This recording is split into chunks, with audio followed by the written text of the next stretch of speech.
Isang mapagpalang umaga muli sa ating lahat. Oras na naman po upang purihin natin ang ating Panginoon sa ginawa niyang kabutihan sa ating buhay. Salamat, Panginoon, sa pagdalo namin at nakasama po namin ang aming mga kasama dati na si Laika. Salamat, Lord, at nakarating ang batang ito. At ganoon na rin sa aking mga kasama, kahit kakaunti po kami, Lord, naramdaman naman po namin ang iyong presensya sa amin.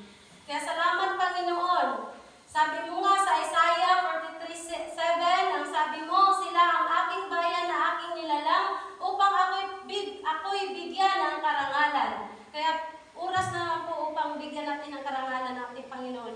Maraming salamat sa Panginoon, sa kagalingan ng aking mga anak, kahit na medyo nagkakasakit-sakit ng uso na po ngayon, ubo-ubo at sipon. Salamat, Panginoon, at pinagaling niya rin po si Ashana Luis na aking apo. At salamat, Panginoon, dahil na-distrasya po yung kapatid ko. At salamat sa Panginoon at wala pong nakasunod sa kanila. Salamat sa Panginoon at gas-gas lang po ang kanyang inabot. Salamat sa Panginoon dahil binigyan din ang kapatid ko ng isa pang business na inopen niya ngayong January lang po. Salamat, Panginoon, at binigyan mo kami ng kapatid na si Jessica, Panginoon. Tinataas ko sa iyo si Jessica at ang kanyang negosyo. Salamat, Panginoon, at dinagdagan mo ng groceries ang kanyang, may isa na naman siyang branch. Talagang napakabilis ng panahon na paglago ng aking kapatid dahil alam ng Panginoon na tumutulong siya sa aking mama. Kahit hindi po niya kami tinutulungan ng mga kapatid, nandyan po siya sa aming magulang na tumutulong. Kaya talagang binibless siya kasi si mama po talagang grabe din po yun manalangin. Salamat sa Panginoon sa aking mga magulang.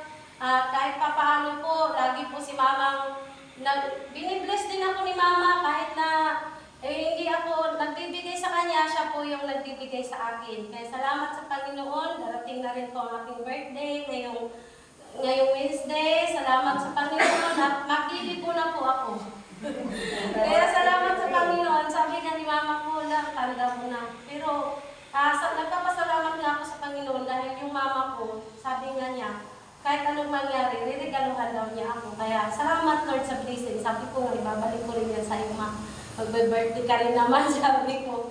Kaya yan, salamat talaga sa Panginoon at binigyan niya ako ng magulang na hanggang ngayon talagang kahit matanda na po ako, nandyan palagi. Iba po yung may magulang, hindi ko pa po naranasan na umiyak, namighati dahil walang magulang. Ako po, kumplito pa po aking magulang. May papa, may mama, talagang kumplito pa kami. Kaya maraming salamat talaga sa Panginoon. Hindi pa niya pinadala sa akin yung masaktan at mawalan. Kaya maraming salamat, kumplito kami pamilya. Pinadalangin ko lang na sana gabayan niya lagi ang aking mga anak sa pag-aaral. Yun lang po. Meron po akong verse na iniwan, ang Exodus 14:14. The Lord will fight for you, and you have only to be silent. There will be always trials and tribulations in life, but God carry you through every storm in your life. And He give you strength to make it. If God has been good to you, praise Him. Hallelujah. Yun lang po, sino pa ho ang magpapatuto sa Panginoon at nakahanda po ang ating pulpito para malan ang ating Panginoon. Amen. Amen.